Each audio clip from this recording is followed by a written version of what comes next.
Oh, the winds of change are blowing, and they're bringing snowflakes as well. We still have that wind advisory in effect. I'll have your complete forecast straight ahead. First at 4, the Oxford School District has revealed tentative plans for when the high school will reopen after that deadly shooting. Neighbors have been in tears after a fatal fire in Philadelphia. A firefighter says it is the worst he's seen in 35 years, and investigators have made one disturbing discovery. It's all first at 4. Live from downtown Detroit, home of WDIV and Click on Detroit, Local 4 News First at 4 starts now. Good afternoon, I'm Karen Drew. First at 4. We are tracking COVID numbers in Michigan and some new national guidance on isolation and vaccinations. We're going to start with more than 27,000 new cases in the state over the past 2 days. Daily average of about 13,600. The 7-day positivity rate has jumped to just under 30%. 2 weeks ago, before Christmas, that rate was about 16%. We just spoke to the state's chief medical executive, who says we are better off than a year ago, but we still need to be on guard. We are in a different place. We do have tools that we didn't have earlier on in the pandemic, but yes, we should still be concerned. We're facing now a variant that is highly transmissible. This is a variant that we know can cause severe outcomes, as previous variants have. And so again, that means, how do we prevent those severe outcomes? Vaccination and therapeutics, early testing. We really have to use those tools. The CDC is trying to clarify its guidance on a shorter isolation period after testing positive for COVID. Now, they say asymptomatic people can use rapid antigen tests around day 5, but the CDC is not requiring it. Last week, the agency came under fire for shortening isolation from 10 to 5 days for people without COVID symptoms, but the CDC did not mention any testing. Today, officials still say COVID-positive individuals can leave isolation after 5 days if they are free of a fever and other symptoms, and they wear a well-fitting face mask for another 5 days. If you do take a rapid test and it is positive, continue to isolate for that additional 5 days. At this hour, an advisory panel for the CDC is meeting to discuss Pfizer booster shots for a new age group. The FDA has already given the green light for a third shot for children ages 12 to 15. CDC's advisory panel has been meeting for a few hours now, expected to vote soon. We'll bring you the results as soon as that vote takes place. Detroit is ramping up efforts to test residents for COVID-19 amid the surge of Omicron. Now, Omicron is 3 times as transmissible as Delta. And Mayor Duggan says cloth masks are not working as well to protect us. This virus is evading the cloth masks. Those masks you made up yourself out of cloth or that you wore that had nice designs on them, they were very effective for the last year and a half in protecting you against infection. They aren't working against the Omicron virus. And so now we need to be wearing the K95 or the surgical masks. We have to take this more seriously. The city of Detroit is also opening 2 rapid testing centers so you can get your results the same day. Locations hope to schedule 1,000 appointments each day. You can get tested at the Joseph Walker Williams Rec Center on Rosa Parks, north of Grand Boulevard, and Huntington Place, formerly known as the TCF Center. The number you want to call on your screen, 313-230-0505 for an appointment. Oxford Community Schools have revealed a gradual plan to get their high school students back to class. The tentative plan comes more than a month after a shooting left 4 students dead. Currently, the high school is not ready to open, so high school students will be sharing the middle school building as part of an alternative hybrid schedule. That schedule starts next Monday, January 10th, should run through January 21st. The district hopes the high school will be ready to reopen the week of January 24th. We are watching a triple winter weather threat. It's cold, it's windy, and some of you could see some snow. So let's check in with meteorologist Paul Gross. He's a busy guy this afternoon. Hey, Paul. Yeah, hey there, Karen. Yeah, the cold front did its number on us this morning. We still have that wind advisory in effect. You can see that covers our entire viewing area here until 10 o'clock tonight, and the wind is blowing out there. In fact, we still have gusts that are over 30 miles per hour in many areas, and the temperatures, you may have noticed if you went out early this morning, then you went out this afternoon, the temperatures have plunged. We're now well down into the 20s. And so as far as Storm Tracker 4 is concerned, we just have this band of snow really extending off of Lake Michigan here, coming across the state. It's been mainly the northern half of the area, so really the northern half a lot more in the way of snowflakes than the southern half today. And moving through the evening hours, we're still going to have those flakes around, still going to be breezy, and these temperatures falling into the teens. So it's going to be a real cold one tonight. And then we have the chance, at least, for more snow showers tomorrow, but some of us will get it, some of us won't. We'll try and explain that for you in just a few minutes, Karen. All right. Thank you, Paul. We've seen so many changes in the auto industry, and they just keep coming. Hours ago, GM unveiled its first electric pickup.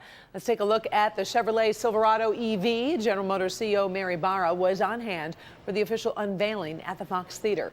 This is GM's answer to the Ford F-150 Lightning, which grabbed a lot of headlines last year. This event was a virtual part of the Consumer Electronics Show. Pre-orders open today, with production set to begin in 2023. At 5, we'll take a closer look at all the bells and whistles on this truck and where GM goes from here in the EV market. Speaking of changes, the Stellantis Chrysler brand says it plans to shift an all-electric lineup by 2028, which is just 6 years away. The plan is to offer its first electric vehicle by 2025 and add all EVs as it shifts away from gas-powered engines. Stellantis has said it will spend more than $33 billion on electrifying its lineup. The entire country is talking about a heartbreaking deadly fire over in Philadelphia. More than a dozen people have died, including several children. The preliminary investigation has already uncovered a big problem in the house that burned. Kimberly Gill tracking the very latest on the investigation. Hi, Karen. Good afternoon. Officials in Philadelphia say this tragedy probably has the city's highest death toll for a single fire in at least a century. 13 people are dead. 7 of them are children, and investigators worry there could be more victims as they look through the ruins of the row house. 2 people have also been sent to the hospital. The large fire tore through a 2-unit home early this morning. Fire crews believe 26 people were staying inside the building. Neighbors are devastated by the loss of life. One woman says she used to see some of the children who died playing on the corner. Fire crews first responded about 6:40 this morning and saw flames shooting from the second floor front windows. They say the odd configuration of the house, which had been split into 2 apartments, made it difficult to navigate. The fire was extinguished, and it was terrible. I've been around for 35 years now, and this is probably one of the worst fires I've ever been to. Yeah, well, right now the cause of the fire is unknown, but fire crews have already uncovered something disturbing. Investigators say there were 4 smoke alarms in the building, which was public housing, but none of those appeared to be working. That's a preliminary finding. Housing officials, though, say the alarms had been inspected annually, with at least 2 replaced in the year 2020. We'll keep you posted on the investigation. For now, Karen, we'll send it back to you. Awful story. Yeah. All right. Thank you, Ken. Sure. Michigan's political landscape continues to shift after new legislative districts have been announced. Congresswoman Rashida Tlaib says she's running for re-election, but in the newly created 12th district instead of the 13th. The Democrat released a statement saying, in part, "I am excited about the opportunity to expand our work to include more communities that want the same access to a better quality of life." Tlaib says the new district contains nearly 2/3 of the people she currently serves. Also, she will be moving to live within the boundaries of that newly created district. Another Democrat has chosen to retire instead of seeking re-election. Last night at 11, we told you Southfield's Brenda Lawrence is calling it quits after 30 years in public service. Today, the Congresswoman spoke with our Megan Woods about her legacy and the very personal reasons behind her decision, as she says, to stop and smell the roses. There's no question the city of Southfield plays a special role in the legacy of Congresswoman Brenda Lawrence. It's the same place she sat on Board of Education, at City Council, and eventually became the first woman and African-American mayor. It's also the home to one of her favorite accomplishments, this library. And the comment was, it's a Taj Mahal. And I said, what better thing for a city to be known for than a Taj Mahal of learning? In her 30 years of elected public service, U.S. Representative Brenda Lawrence has quite a few moments she holds close to her heart. I am very proud of the fact that I stood up at a time and said we needed to build a library in Southfield. Fast forward to now, where she takes pride in making a difference nationally. Appropriating funds for education, for healthcare, for protecting our environment. I'm there to cast that vote and to lead that discussion and to fight for those things. So why, after serving 4 terms as their congresswoman, did she decide not to seek re-election? I love the energy that it takes from you, but it takes a lot. And while I was not intimidated by the district redistricting, it's an appropriate time to allow others to step in this arena.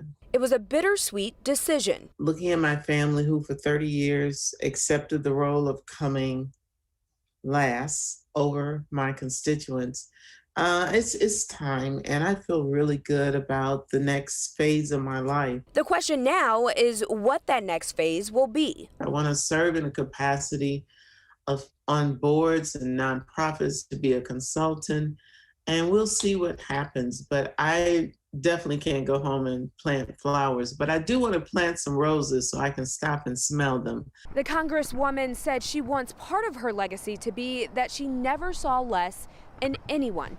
In Southfield, I'm Megan Woods, Local 4. Lawrence will remain in the House of Representatives for the rest of the year.